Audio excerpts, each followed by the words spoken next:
સાંસદ મનસુખ વસાવા સામે ચેતર વસાવા દ્વારા પ્રહાર કરાયા છે। મનસુખ વસાવા નાંદોદમાં ચંચુપાત કરે છે તેવું તેમનું કહેવું છે। નર્મદામાં મનસુખ વસાવાનું કશું જ ચાલતું નથી। અમે 3 વર્ષથી મનસુખ વસાવાને વેઠતા આવ્યા છીએ। મનસુખ વસાવાને કોઈ પણ વ્યક્તિ આગળ વધે તે બિલકુલ નથી ગમતું। દર્શનાબેન ખુલીને સામે આવ્યા છે તેવું ચેતર વસાવા દ્વારા કહેવાયું છે।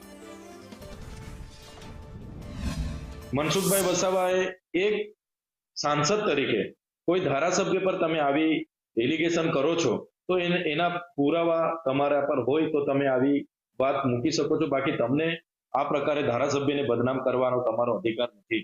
જે નાંદોદના ધારાસભ્ય શ્રી દર્શનાબેન દેશમુખે પોતાની જ પાર્ટીના સાંસદ સામે જે આક્ષેપો કર્યા છે, મનસુખભાઈ વસાવાએ આ આક્ષેપોનો પણ ટૂંક સમયમાં ખુલાસો કરે, જનતા જાણવા માંગે છે એવું પણ અમે વિનંતી કરીએ છીએ।